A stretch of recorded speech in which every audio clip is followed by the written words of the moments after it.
Yours, Julian, on a brown note and a review of a latest Netflix film, The Adam Project, which is a sci-fi firmly in the post-ET family bracket with a modern edge, if you can call it that. From director Sean Levy, and he has done the Night at the Museum series, Free Guy, my fourth or third worst film of last year. And he's set to do the next Deadpool film by the looks of it. So not a good start. Starring Ryan Reynolds, Mark Ruffalo and Jennifer Garner. Always good to see Jennifer Garner in anything. Really like her. Wish she was used a bit more. She kind of sort of... they just got rid of her, I think. I don't know if it was because of that Elektra superhero film that bombed, which was an abomination. But she was hardly the abomination in that film.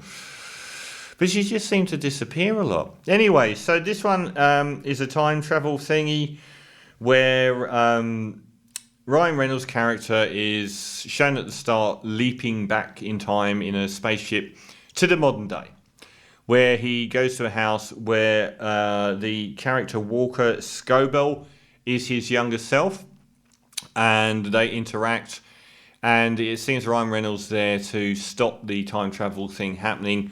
Because of Catherine Keener, who is like this oligarch in the future who has Biff-like, and Biff comes up in the film. She's basically gone back in time and gamed the system.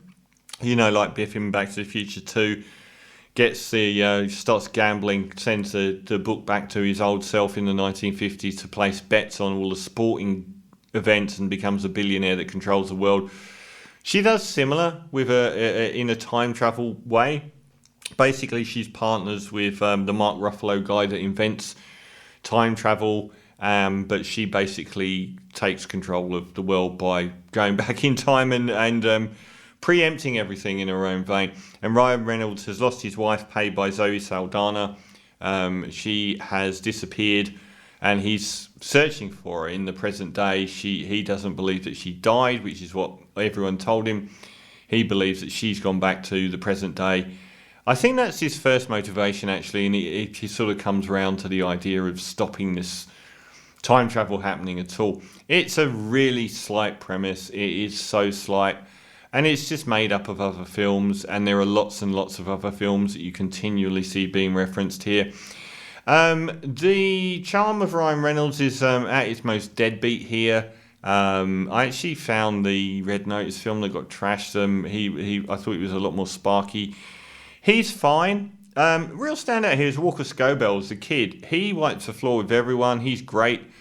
He's very, very mean to his mum, played by Jennifer Garner.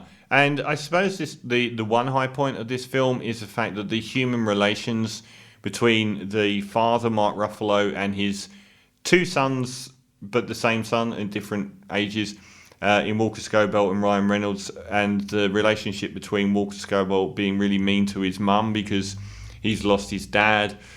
I thought that was pretty strong. I thought that was quite human and quite well done, and the high point of the film. There are some quite touching scenes between all of the characters. The special effects are often very, very good.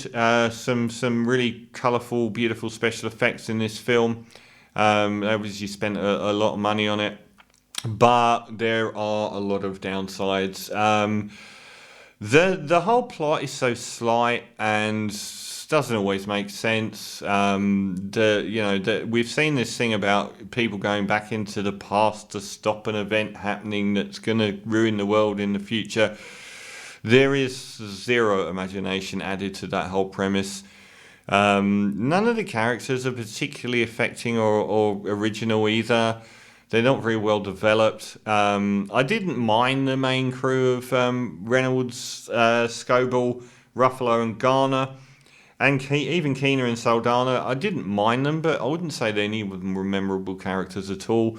And you did feel like you'd been down this road so many times. I thought the action was really quite bland. The fighting and a lot of the shooting battles just didn't go anywhere. It was just like vapid, and it felt really. Oh, how long is this film? 106 minutes. It did feel quite padded out, but it felt so slight. It just didn't really.